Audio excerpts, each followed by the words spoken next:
which house of worship they want. It's actually getting into their daily life, and they're being persecuted in their jobs, in their professions. And that's where the fight for liberty is actually showing up. And they're having the courage to come and talk about that. They can't show a cross on their desk at school. They can't refuse a vaccine because it's against their religion. And they're having the courage to stand up for that, and President Trump is backing them all the way. And this commission is making that, and President Trump is backing them all the way. And this commission is making it all transparent. And I'm just very honored to have been part of that. Thank you very much, Phil. Appreciate your support. Great gentleman. Thank you. Anybody? Yep. Mr. President, just thank you for creating this commission. As we celebrate the 250th, we're reminded that we're created equal, we're endowed by our Creator with inalienable rights, that the right to religious freedom for the founders is because of duties to the Creator. What we heard over and over during our commission hearings were people who thought that the Creator should be banished from the public square, that the Establishment Clause meant that religion had to be kept in a closet. We saw over and over again students being told they can form a club, but not if it's a religious club. They can speak at commencement, but not if they mention God. Parents can get vouchers, but not if they use it at a religious school. Over and over again, double standards where religious Americans were victimized. And then we saw unjust ideologies, particularly trans ideology, where parents were told we're going to secretly transition your kids. Medical doctors were told if you blow the whistle on this, we're going to harass you, over and over again. The recommendation that I really want to encourage you to make prominent is the last one that Dr. Carson read. Who a community celebrates shows what a community values. And we should be celebrating the heroes of religious liberty. Over and over again, we saw men and women who were victimized, and then they fought back and they won. And we should celebrate those heroes. Thank you very much. Thank you. Mr. President, I'll just add first how grateful I am for the privilege of serving on this commission and for being given the opportunity to work for the religious liberty of all Americans. Dr. Carson, as part of the recommendations of this commission, mentioned fighting against anti-Semitism, fighting against Jew hatred. And of course, your administration has been so incredible in the way that it's worked on this issue. I'll be heading back now for Shabbat to New York. As you know, the Jewish community there faces a lot of threats, and it's a scary time in New York right now. Serious threats. Very serious threats, as you mentioned in your speech today. And I, for one, am profoundly grateful for your leadership on this matter and the incredible leadership of the Justice Department on this matter and of the entire administration. Thank you. Thank you Very much. Thank you very much. Appreciate it. This is the report, and it was just presented to me by the group. Beautiful. And you'll all get a copy of this during the day. And you'll see it's quite a report.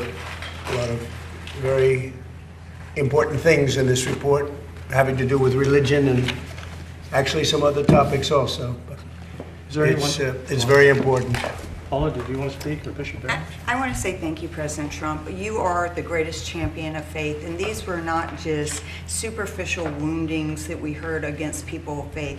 They were egregious acts that were very difficult to even listen to, that you would think wouldn't happen in a country like ours, but they did to 4-year-olds, 6-year-olds, little children, to moms, dads, communities, the rejection, the pain, the trauma that was caused simply because of faith. And it is just inconceivable that no one has stood up like you have stood up to fight for faith, which gives us meaning and purpose and hope and an ability to continue to be our better selves. So thank you for honoring people of faith and being the greatest champion with this religious commission, with 2 DOJ task force, with the historical White House Faith Office, and all the many other things you've done. We could sit here and list this all day, but your history will go down as the greatest history of a president that fought for people of all faiths, and we're grateful. Thank you, Paul. Yes, sir. Thank you very much. Mr. President, I'm very grateful to you as well. The commission was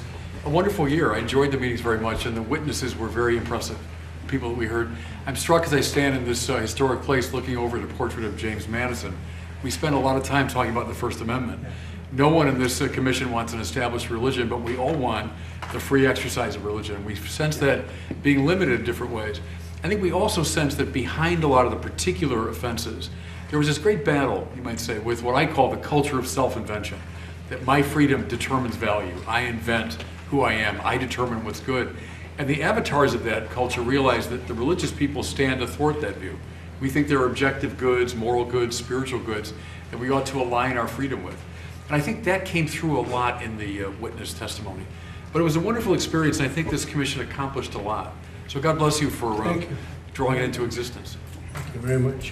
Vince, you want to say something? Yes, sir. Our founders know and wrote that no government has the right to become between the citizen and the relationship with God. It's one of the most powerful forces in life, in anybody's life. I'd say two things about this report. One, it's a body of evidence. We took testimony, so people can judge for themselves what people said in this report. It's a body of evidence. And to violate religious liberty is self-destructive in two ways. One, religious people, religious organizations provide so much fruit for society, whether it's education, healthcare. To violate the beliefs of those organizations and the people that work there would be undermining for all citizens and the type of value they get from that. And secondly, the people that defend our freedom writ large are often religious people because they get a power from above. And so if you go after religious people, you're actually undermining the very foundations of a freedom and those who will protect it in this country. But so that's why this report doesn't stop them. No. Yes, They make it worse. Yes, but we have a great defender right here. Todd, go ahead. You're the one. I'm ready. I mean, the most important part of what we did today, Mr. President, after a lot of hard work, is what you just heard Dr. Carson and Lieutenant Governor talk about, which is the work we have left to do. So we're not here saying, you know, we're done. Yeah. We're here saying there's a lot of work left to do.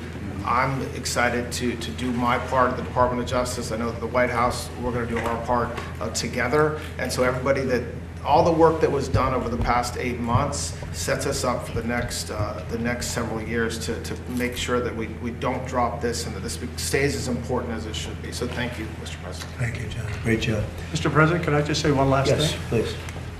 On the issue of church and state, that was used as a hammer against almost all of our witnesses. One of the important recommendations that we made, if that happens in the future, if any superior person in the military, a superintendent of a school district, someone in the healthcare system, whoever uses that against someone who is simply standing up for their religious liberty or simply praying in public, that within a short amount of time, if they allege separation of church and state, that public official must in writing explain how that person has violated the Constitution. Because, again, the separation of church and state is not in the Constitution. And from this day forward, if anyone says that to you, and they're in public office, or serve in any agency in any official capacity, they have to point out exactly where you have violated the Constitution, because you have not. And from this day forward, that phrase should have no power over people of all faiths ever again in America. Thank you. Okay, how about a couple of quick questions? On Iran, Mr. President, you said that Iran violated the ceasefire. Will they face any consequences? Well, you'll find out. Do you consider the ceasefire to still be in place? I don't like the fact that they took a shot yesterday, actually 4, we knocked down 3, at a ship. Not an Allied ship, but a ship, a very expensive ship.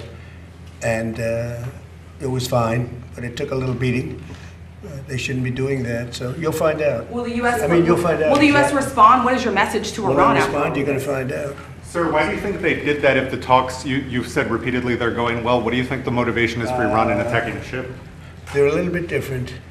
That's why I think of it. 47 years, no president did what we're doing. So you just asked a question, you'll find out. Okay, I think we had enough. This is so important. I want to have it stand on its own. These people are incredible patriots. They're people of great respect and religion. They're among the most respected people in our country. And I just want to thank Dan and Ben and Todd and Vince and everybody for Paula, always Paula, because she's been here from the beginning. We have a White House office now on faith. Nobody thought that was going to happen. Never happened before.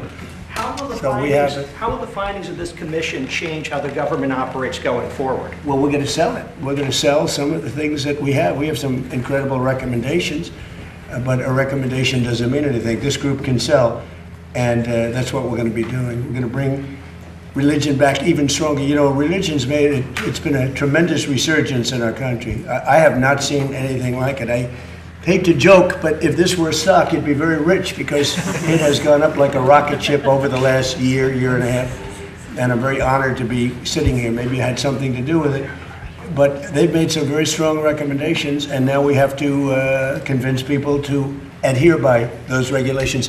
Thank you very much. Thank you, press. Thank you, press. Thank you, guys. Thank you, press. Thank you, press. Thank you, guys. Thank you, guys. Thank you. Thank you, press. Keep moving, please. Thank you, press.